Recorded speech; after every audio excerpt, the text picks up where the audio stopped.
Good morning.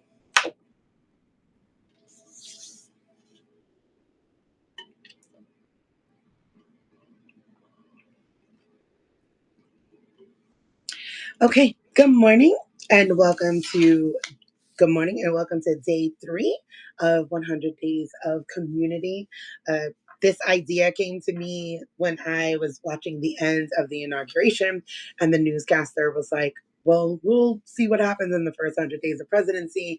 And I was like, "Hmm, maybe we should do something to combat that, right? To kind of give us some like hope, some feeling. And the feedback that I'm getting has been amazing because that is exactly what it feels like for people, right? Like, okay, there's some actionable steps, there's some help, there's something to look forward to besides the doom and gloom as we are watching. President Trump fumble through, executive orders and a lot of illegal stuff that just we cannot lend focus to. And what we need to do is be organizing here at the bottom because the top we can't do anything about that. So here we are. So today is day 3, and we are focusing on how supremacy culture disconnects us. And if you were here yesterday or if you missed it, you can catch it on the podcast area of the Substack.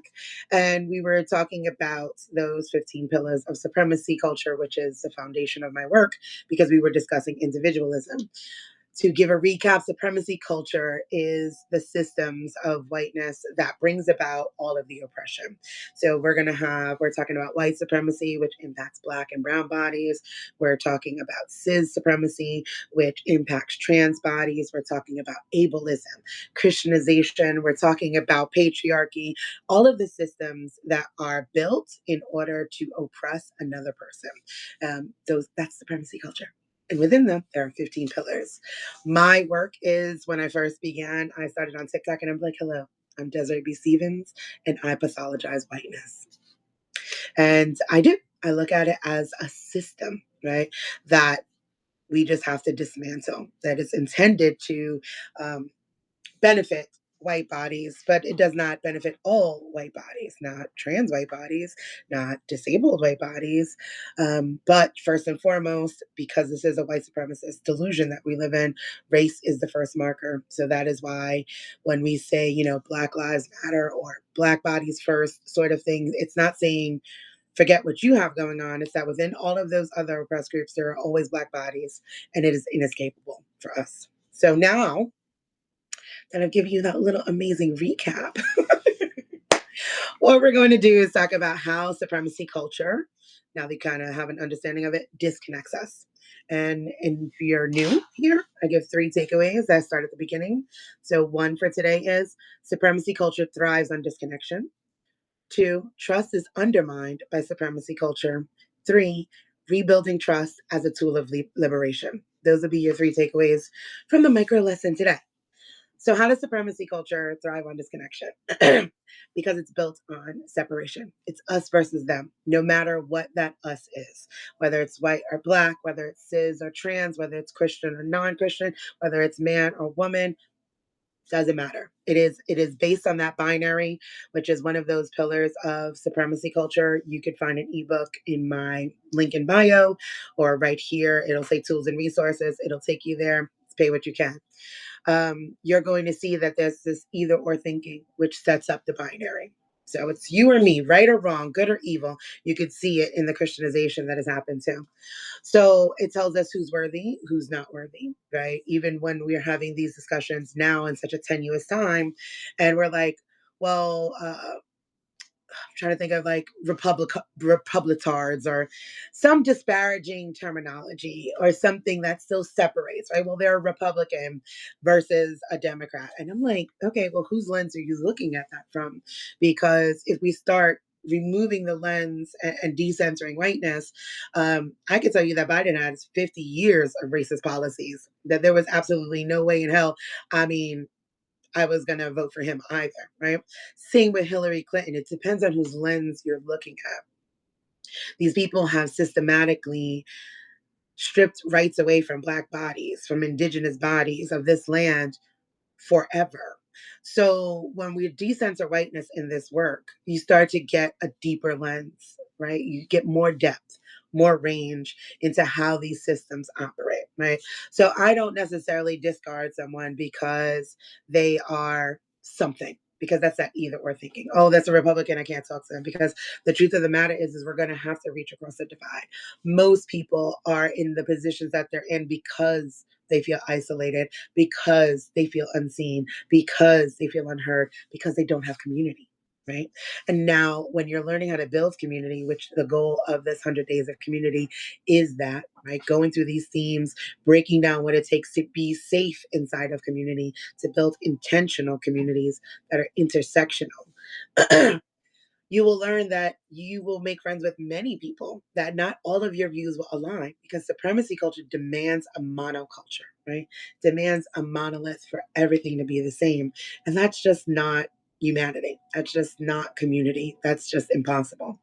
So we'll learn how to be in community with people that may not share our thoughts, but they share our values. And that's a huge difference.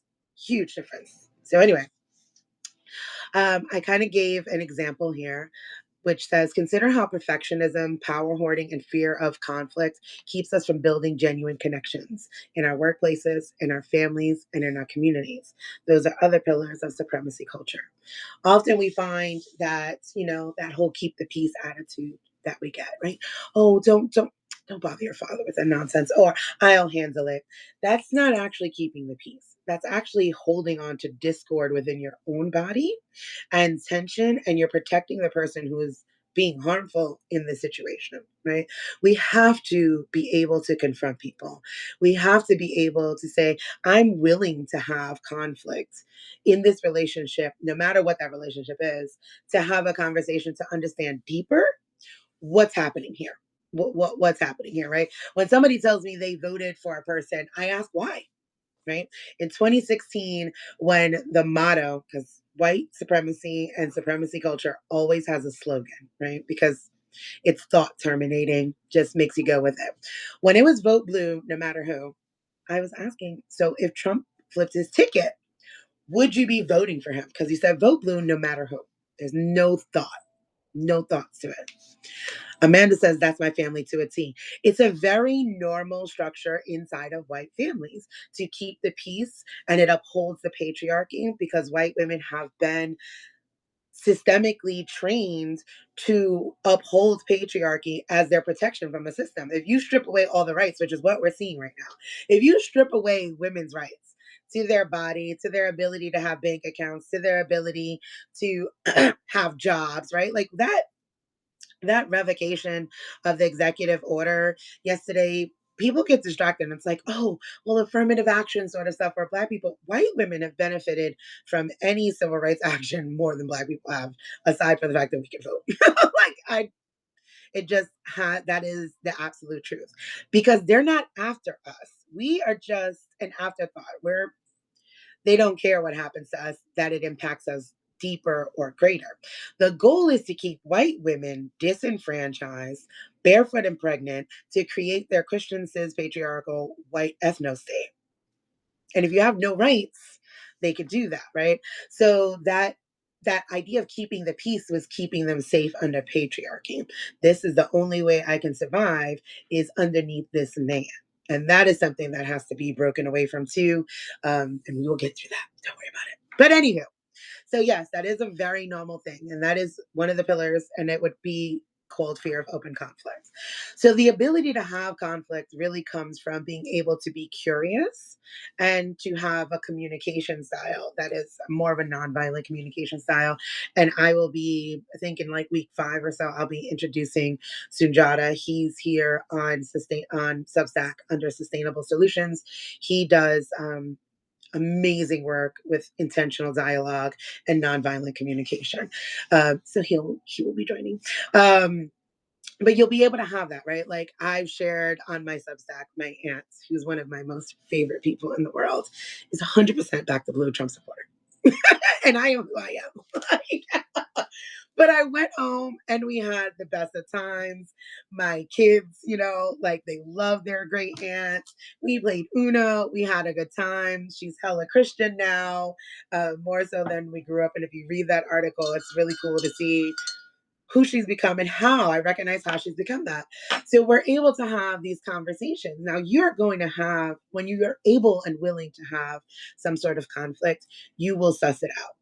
You will be able to say, okay, does this person actually hate me because I'm trans? Or like what I'm saying with Black people, or is this just a byproduct of their choice, right? Like, I don't care. Like, I hate that it impacts you, but this is why I'm choosing it. Now, there are going to be some people that are 100% like, I hate trans people, hate Black people, hate queer people, hate Jews, hate them. And this, I voted for this absolutely. Right. Like, I knew that this would be the outcome, and this is what I voted for. And those people you don't want in community. Those people you want to stay very far away from and keep them away from those that you love and care about. But being willing to have the conflict, being willing to have a conversation, to get curious is going to get you, like, some people really believe he's going to help the economy. And underneath classism, oh, okay, tell me why. Tell me why, right? But if you have a class of people suffering under the weight of buying eggs or putting gas in their car, and they believe that he's going to bring better jobs, bring better, like, this is all, if they believe this, right? Because we vote on what we believe a politician is going to do. I can have a conversation with them. I'm willing to have some healthy conflict with that person and say, okay, well, let's talk about facts. Let's bring this up. Let's bring that up. Let's bring in somebody that can actually give you a financial forecast on what this would look like and see what you actually voted for and what is actually going to happen. That is how you can kind of suss out. And that person could be safe in community with you. Okay, I get it. So your issue actually is you're suffering under capitalism. Okay, how can we help in community? What can we do to make your survival of capitalism easier? Because at the top doesn't give a damn. That top 1% really doesn't care. And those things are not going to benefit that bottom level of this pyramid scheme, right? But when I've sussed that out with having that open conflict, I could turn around and say, okay, well, what do you need? Oh, daycare is killing you. Okay, well, let's see about a co-op, because I know three other people over here that are sharing, doing a nanny share, doing a daycare co-op. And that is how you start formulating who can be in community and why, instead of just saying they voted for XYZ. Oh, they do this, that, and the other thing. You have to be willing to have that. And supremacy culture disconnects us, so we're not willing to have that. But then the danger of that is we wind up in echo chambers. We wind up in places and spaces that are not having conflicting thoughts, that are not even having critical thoughts, right? Because if we all think the same, we don't even think to question each other. We're like, yeah, we're all for this. We're all pro X, Y, and Z. Well, no, I want to talk to somebody that's anti that. Why? Why are you? What's your fear? Where is that coming from? Where did you get this belief? Why do you believe that? Et cetera, et cetera. So that is how it thrives on the disconnection. And to build community, excuse me, I'm feeling stuffy today. To build community, you have to be willing to go in deeper, to have a little bit more depth and range, to have conversations, to have open conflict, to ask questions, to get curious and really suss out, are you safe in community? Because remember, I always tell people, like, if you have a Black friend, like an actual Black friend, not somebody that you work with, go to school with, teach, or any of that, they are taking a chance on you every time, because systemically you are dangerous to them. You are dangerous, because that's how systems work. Amanda says it sounds it's partly about letting go of black and white thinking and getting into creative solutions to problems within the community. Yes, because black and white thinking are binary thoughts, right? That's either or thinking, very strong pillar that holds it up. I really, in yesterday's episode, I put like a little poster board, well, not a poster board, but like a little picture of those 15 pillars and broke them down. You can, again, go, that infographic is free and printable. I'm telling you, if you learn these and you start pinpointing them and naming them, it will make community building that much easier, because you could see what's being activated in your body. You could see where someone else may be coming from, and you could say, okay, you know what? This is me feeling defensive, because that's another one of those pillars. Let me lean into that. Let me take a breath. Maybe I don't need to be defensive. Maybe this person is not saying what I think they're saying. So let me get curious. And sometimes they are, and then fuck them. right? Like, this is how you're going to suss out your community. And oh, you are saying what I thought you were saying. Thanks, you're not safe. It's just that simple, instead of wondering and questioning who is and who is not safe, right? Um, there's a tiny little human sneaking past in the back. So that's your one point, right? On how supremacy culture thrives on disconnection. And to build community, you have to bridge ways of finding connections. And like Amanda said, I think it was Amanda, right? Like creative solutions to problem solving, because we're all having problems underneath these systems. So how can we get creative? Laura says, "Oh my God, I am always defensive. Been noticing that about myself." Good. Get curious. Where is this coming from? Why do I feel defensive? What did they actually say? And like literally, my theme this year is get curious. I do it with my kids too. Why are you so upset? Get curious about it. Two, trust is undermined by supremacy culture. Supremacy culture erodes trust in ourselves, in each other, and in the systems around us. It teaches us to be hyper independent, fear vulnerability, and doubt our worth. I mean, I feel like that in and of itself is self explanatory, right? When you think about Christianization being the first colonization, because that's what it was, right? You have people going into European lands and saying everything that you do is evil. Everything that you are is evil. You are uncivilized, heathen, and we will burn your town down unless you worship our God. And this God, is good and your God is evil. It introduces that binary. It introduces the either or. It introduces the self doubt. My ways, my language is not good. And this is the only way to salvation. And this is the only way. So who am I without this Savior? Who am I? It created the first intercessory, right?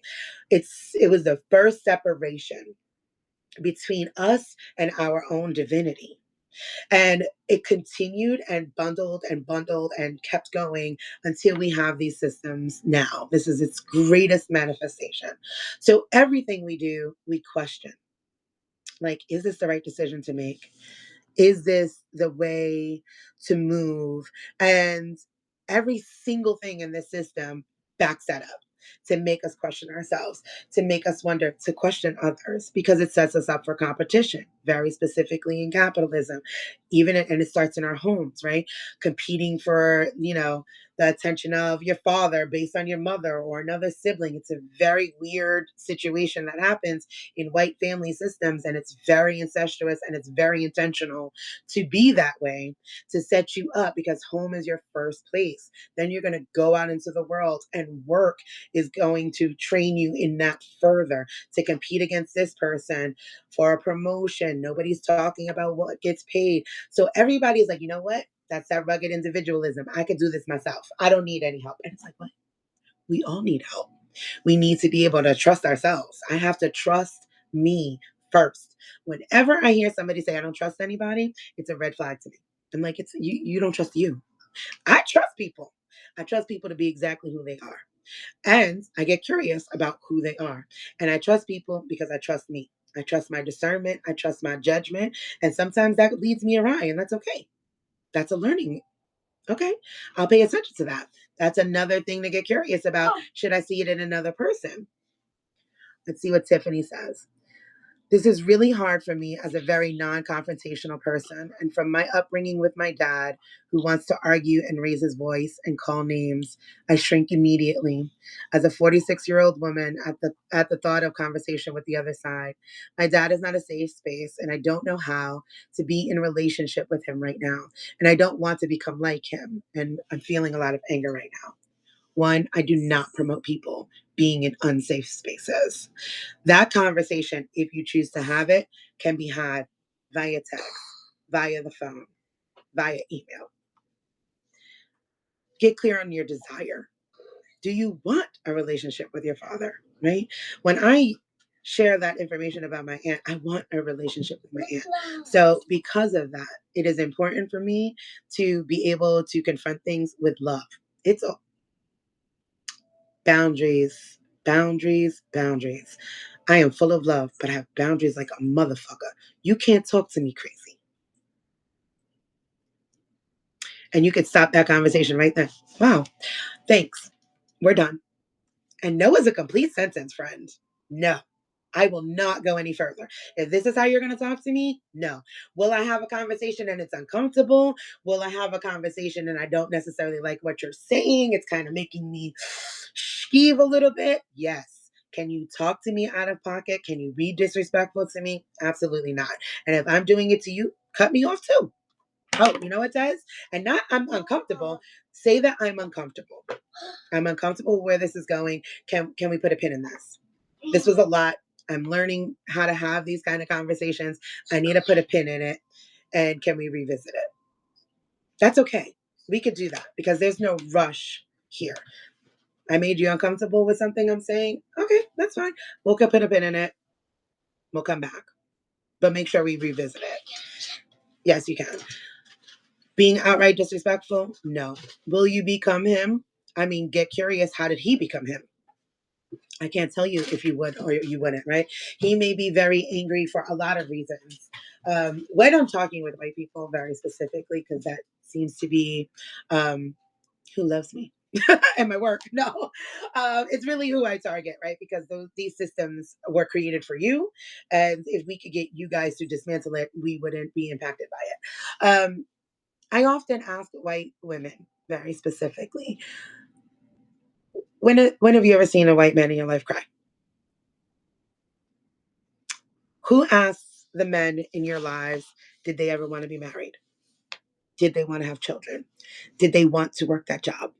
Right? Patriarchy harms men first. That's how systems of abuse work. It has to harm the person first so they can continue the cycle of abuse, right? So, like, I'm a visual sort of person. So, right, like the man has to go out very specifically. I'm speaking about white men and patriarchy because what we need to remember is that in this country, even white men could not vote unless they owned property. Property being white women as a wife, land that was stolen from the indigenous people, or enslaved Africans that were stolen people on stolen land. So the pyramid scheme top 1%, that those aristocratic Brits that set up this situation that looks very similar to the monarchy, set up a situation that had to harm them first, right? I don't have time to love you. I don't have time to hug you, talk to you, or anything. I have to work for your survival. You can't even work. Right? So this is generations of trauma and abuse. And they weren't allowed to feel. They weren't allowed to heal. They didn't have the same supports, even when white women had those violent ass sewing circles, right? Men didn't have that. Very specifically, white men did not and still don't. The highest rates of suicide are white men. If it was so great to be a white man, they wouldn't be killing themselves.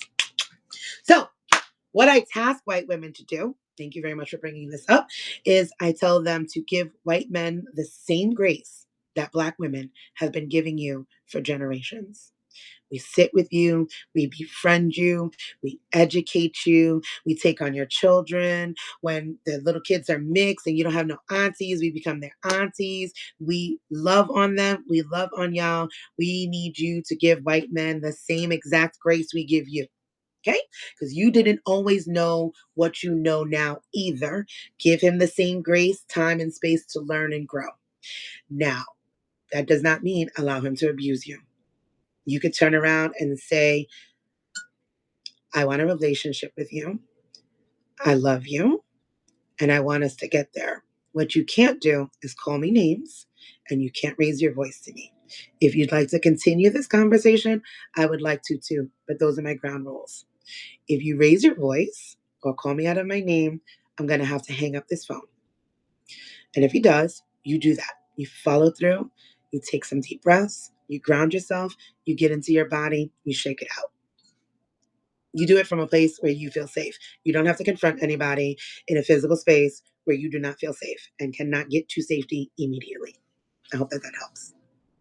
And that's part of trusting yourself, right? Trust that you can have these conversations, trust that you can have and hold boundaries because that is going to be needed in any sort of community building. You cannot be outside trying to build community and you cannot hold your own boundary because then people will treat you how they want to treat you. And boundaries are, what we create for ourselves. Like a boundary is a fence. Good fences make great neighbors, right?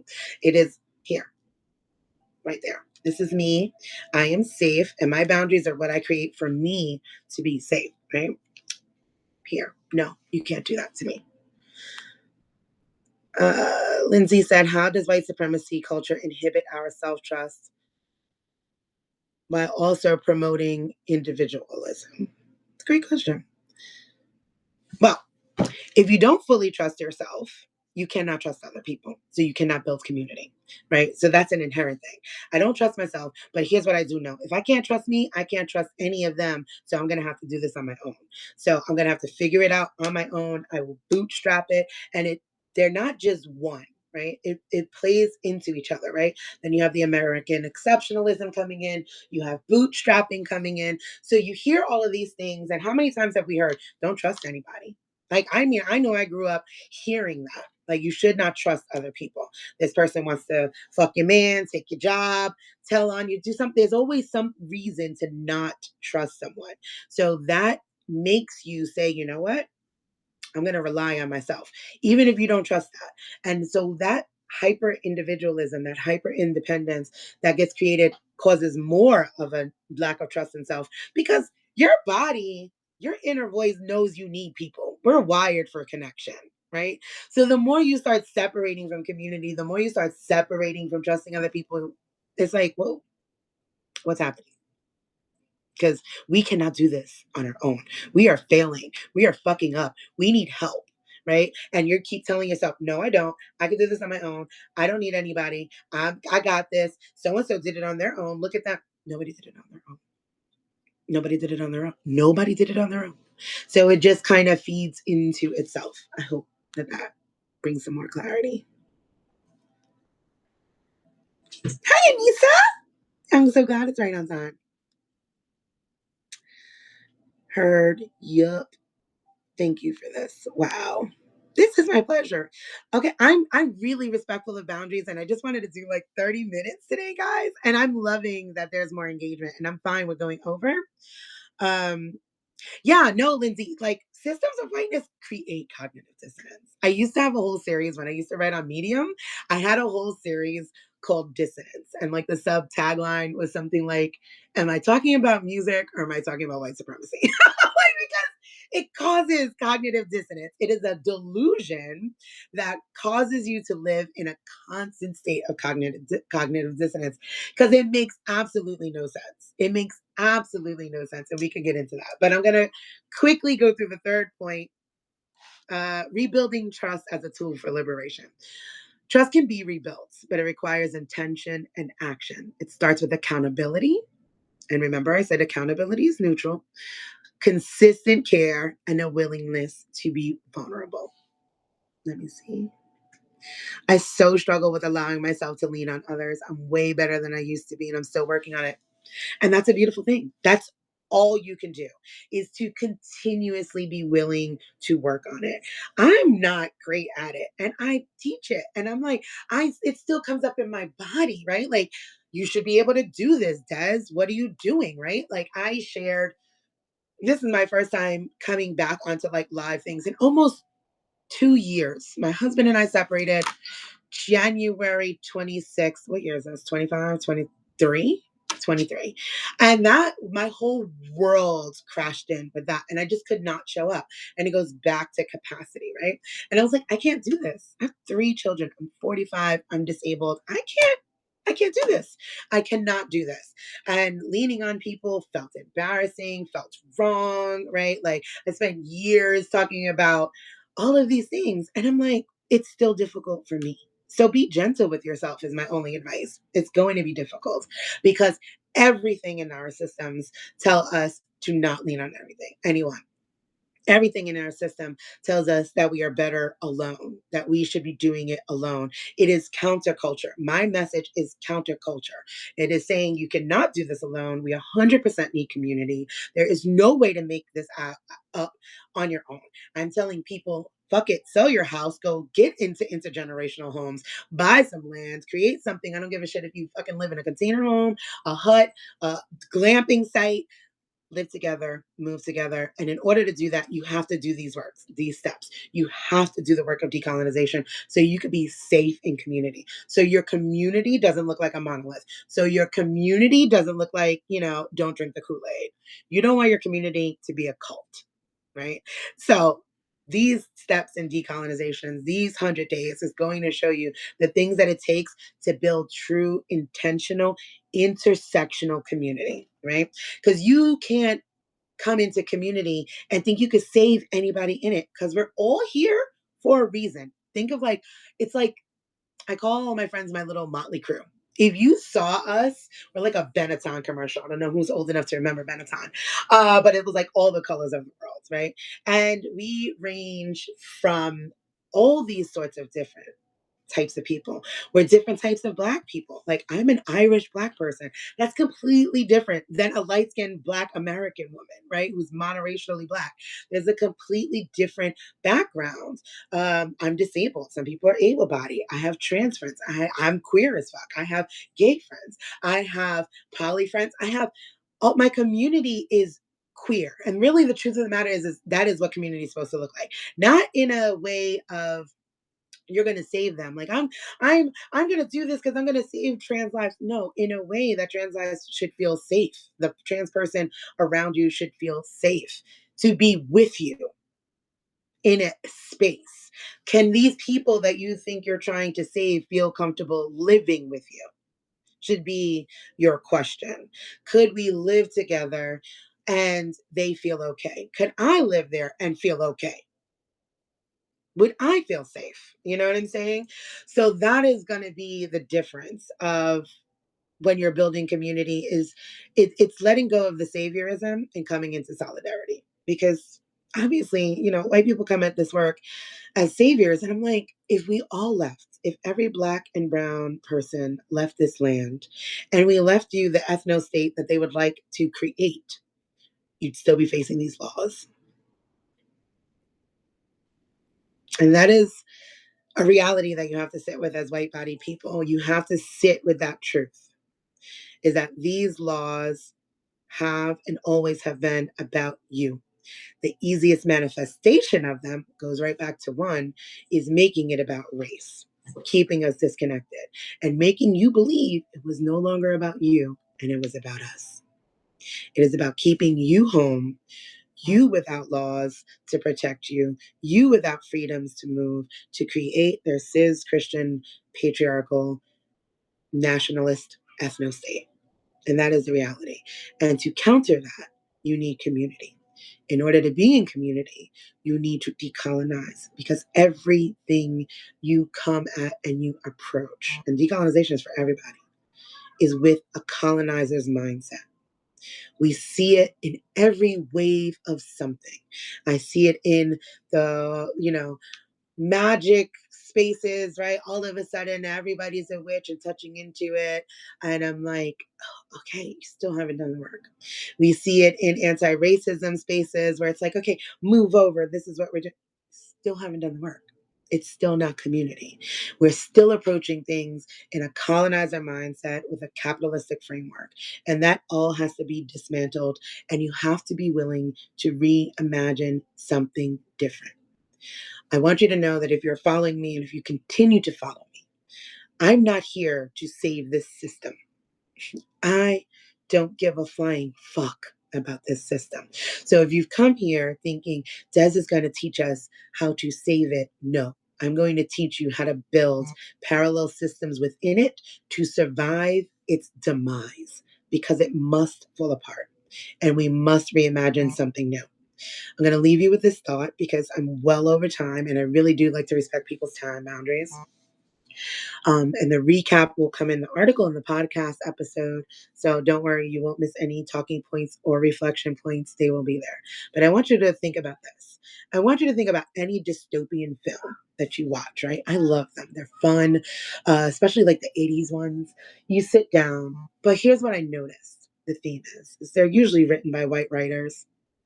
And even with the opportunity that the entire world has ended as you know it, they will find ways to oppress people. Whether it's the machines are doing it, they will find ways to have two, maybe three people of color or Black people in it. They will still find ways to be racist. They will still find ways to put a rape scene in. You guys are not imaginative enough. You have to be able to reimagine something different while this crumbles. So if you are here because you think I'm going to teach you how to save this shithole, I don't want you to think that. I do not want to dupe you. I do not want to mislead you.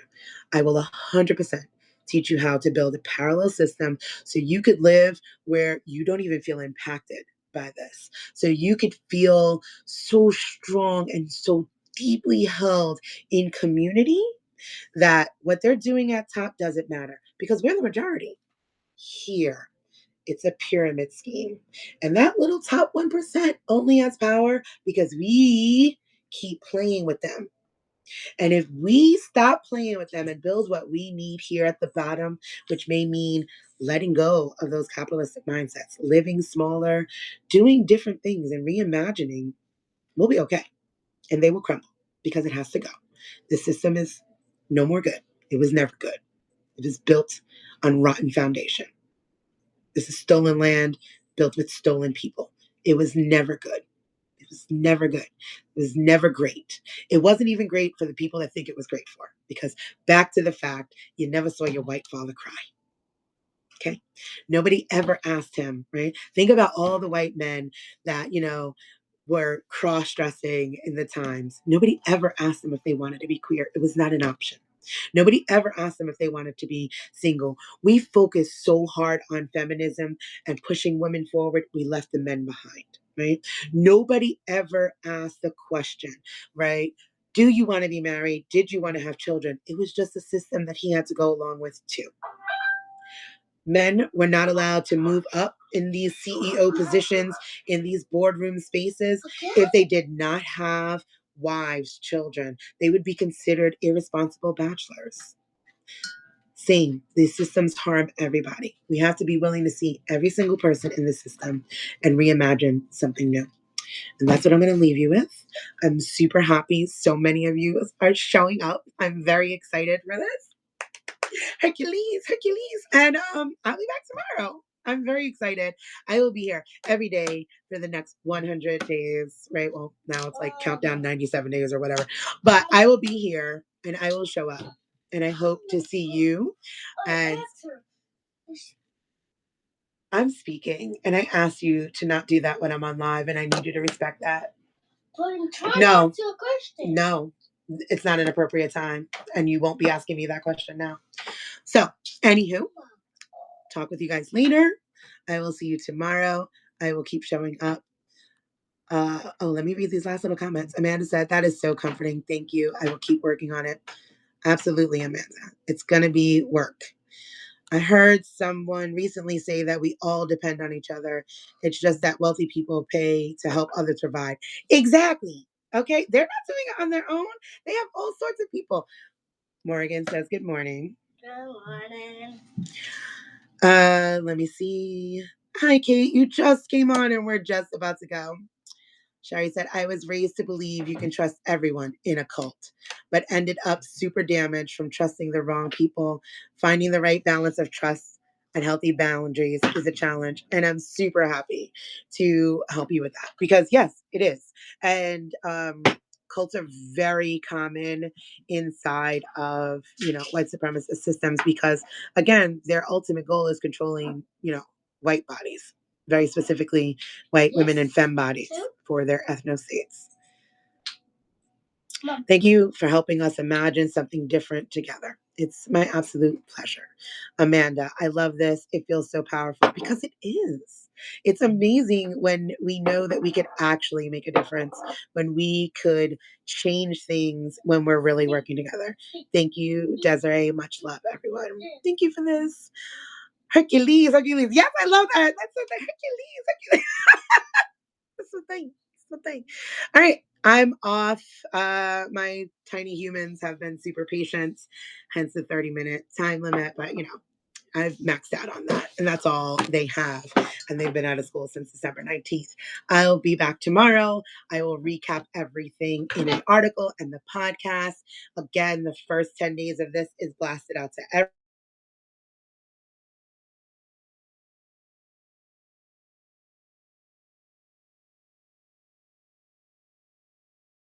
at DesireeBStevens.com.